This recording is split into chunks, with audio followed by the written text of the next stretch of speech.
Narito po ang ating Kuya Daniel!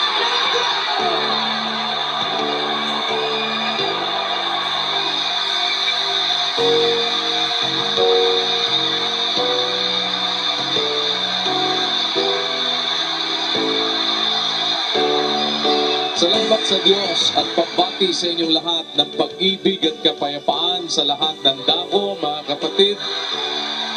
Salamat sa Diyos sa mabuting pagkakataon na tayo po ay nagkasama-sama. Ito ang MCGI Youth General Assembly.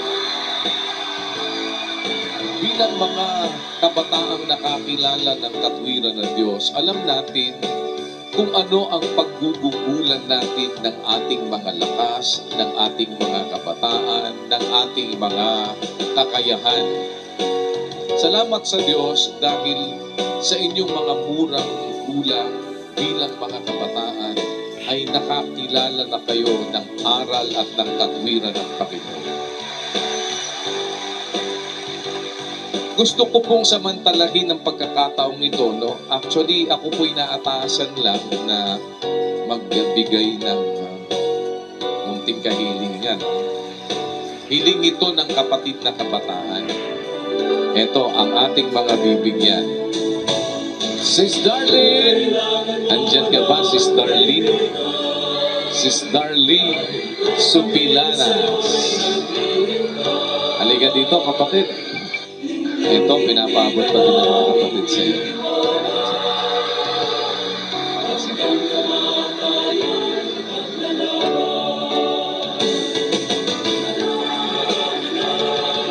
Narito pa po ang isa, Brad Norvin Tadeo de Jesus. Ito pa, kapatid na Norvin, para sa iyo, bigay na salamat.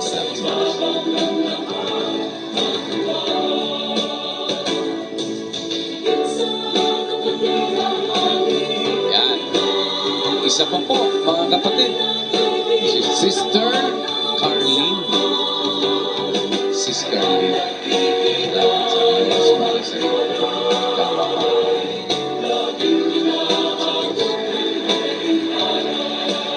Ito pa ang isa, mga kapatid. Sis Marilyn Kiambao. Ayan. Siya ba si Sis Marilyn? Ayun pala. Yun, iha. Mga gamot para sa'yo. At sige. Dati kaya kong talunin yan eh. Para nagdalawang isip akong bigla eh. Aabot ko na lang muna ito.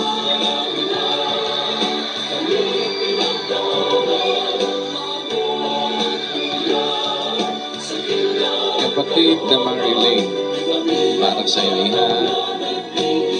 Kawa ka ng Panginoon.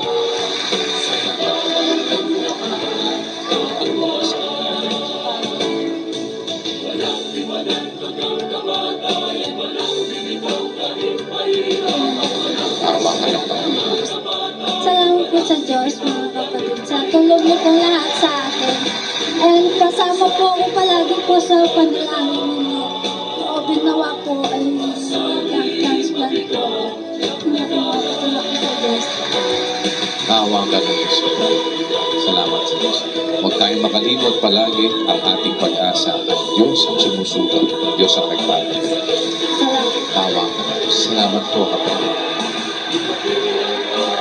Mula po sa aking puso, mahal ko kayo sa tunay na kahulugan ng salita ng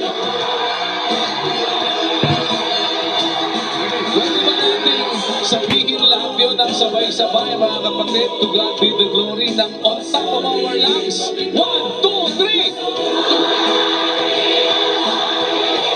Amen!